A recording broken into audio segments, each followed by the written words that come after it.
Bueno, en la imagen que nos muestran en el taller podemos ver cómo son los niveles de organización, desde el más simple al más complejo. De los más simples estamos hablando químicamente pues del átomo, la molécula y la macromolécula. Empezando por el átomo, es la partícula de vida más pequeña. Eh, y entre ella encontramos carbono, oxígeno, hidrógeno, nitrógeno, que estos son como los más básicos. Bueno, luego seguimos con la molécula, que entre ellas encontramos lo que son el agua, el dióxido de carbono, que ya son la unión de varios átomos. Y posteriormente las macromoléculas, que son pues moléculas unidas por diferentes enlaces, pero que tienen un mayor peso o masa molecular. Luego seguimos con los organelos, que ya son cada una de las estructuras independientes que tiene la célula. La célula, por otra parte, es la unidad más pequeña, pues funcional y estructural de vida.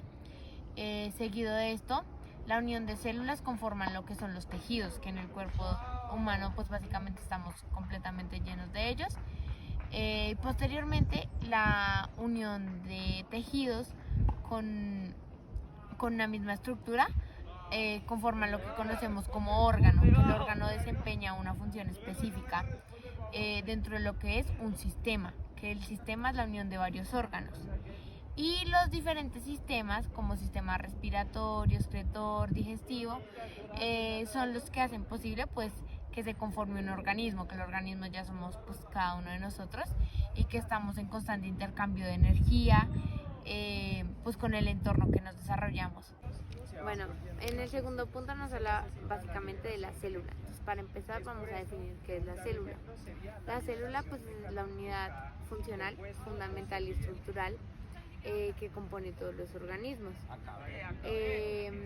Bueno, la célula ampliamente puede ser célula eucariota o procariota. Entonces en la eucariota encontramos lo que son célula animal y vegetal, y en procariota más que todo nos referimos a las bacterias.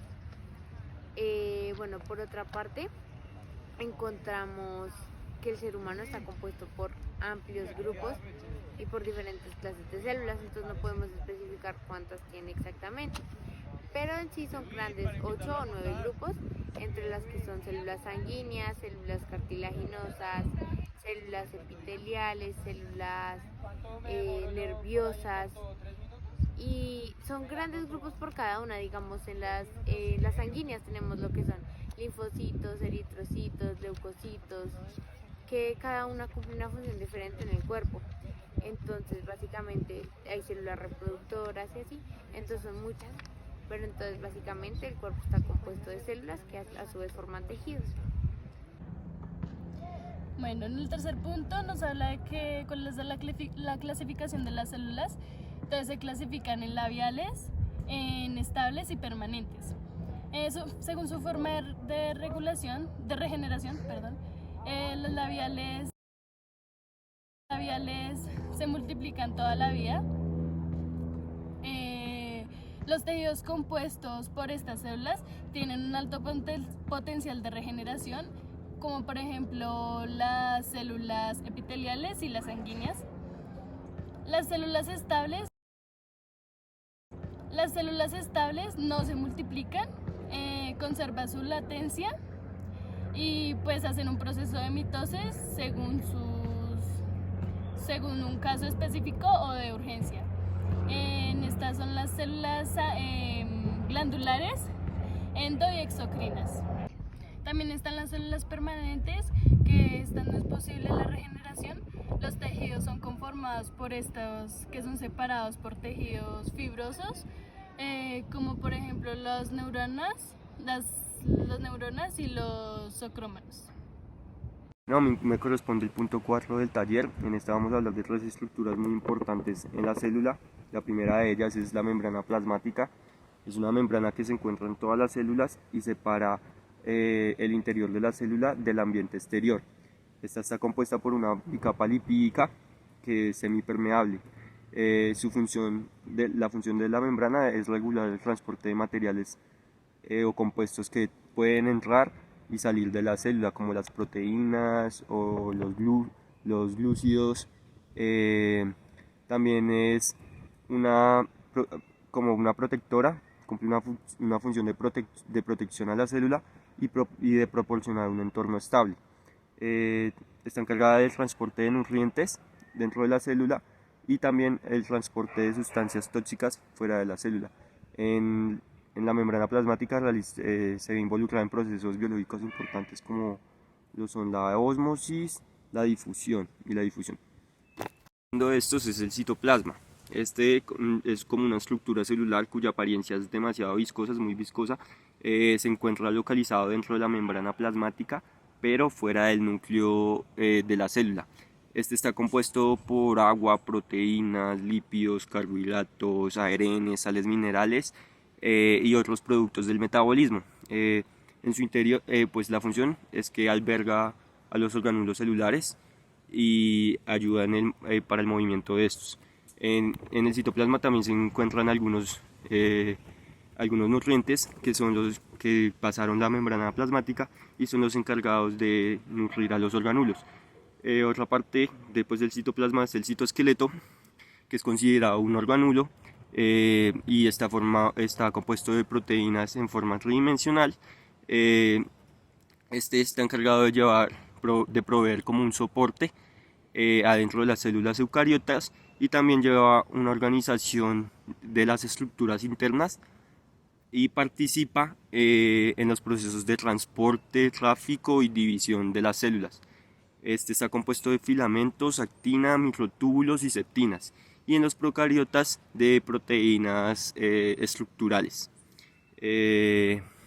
Otra parte del citoplasma es el citosol, que es como el líquido acuoso en el que están los orgánulos, y este pues está también encargado del movimiento de estos y es donde pues recaen los nutrientes para llegar a los orgánulos. Bueno, por último les voy a hablar del núcleo. Esta es la estructura principal de una célula. Esta es la que permite la diferenciación en lo que es una célula procariota a una célula eucariota.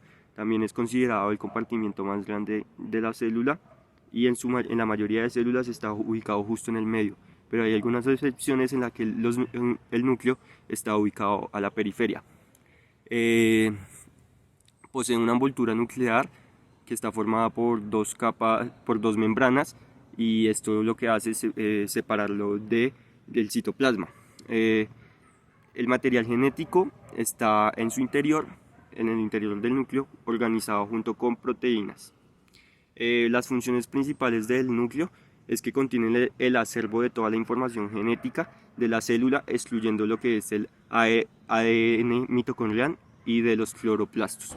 Partiendo del punto número 5, donde vamos a hablar sobre las funciones y las características de los siguientes orgánulos. El ribosoma, este se encuentra en el retículo endoplasmático rugoso, en el citoplasma celular, y su función principal es la síntesis de las proteínas.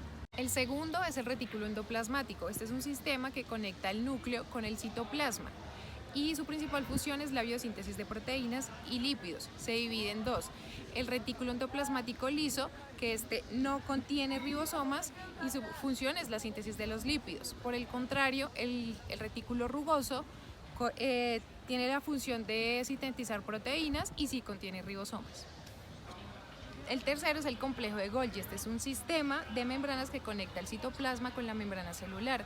Su función es capturar las vesículas del retículo endoplasmático, formando glicoproteínas, glicolípidos y lipoproteínas.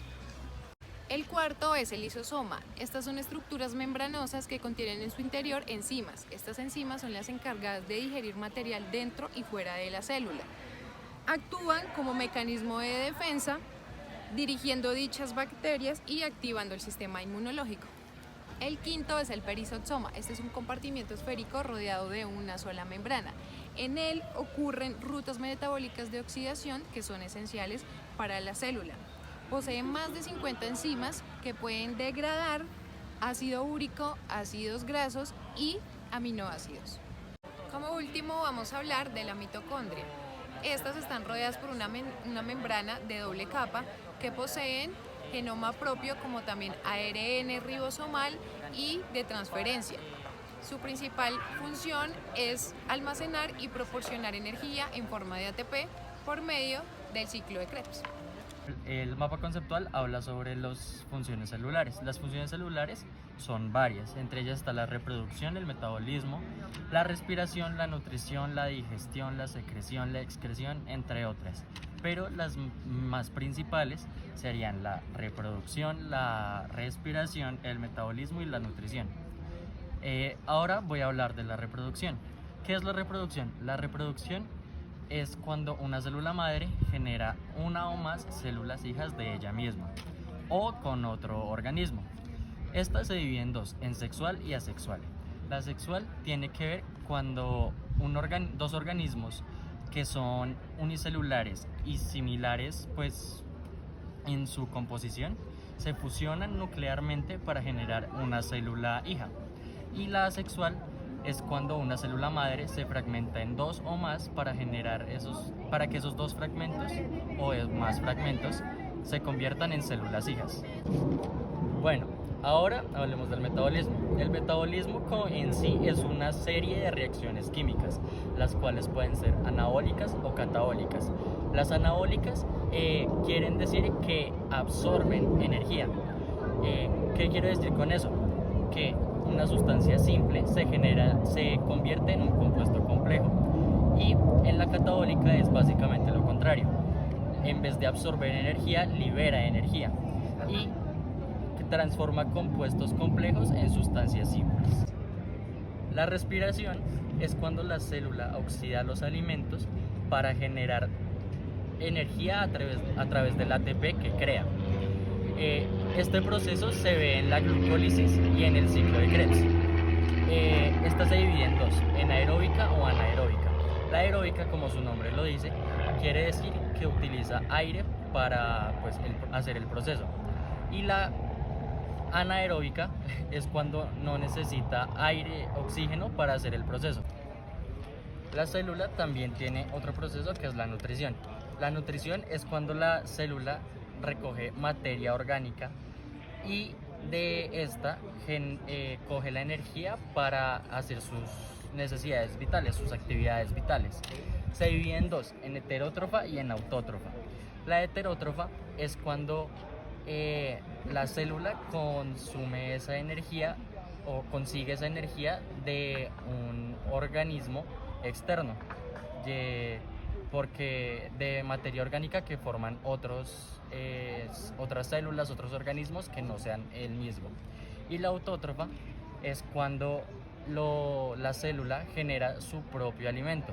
¿Cómo lo genera? Lo genera transformando materia inorgánica en materia orgánica para alimentarse a sí mismo. Y este proceso normalmente se da gracias a la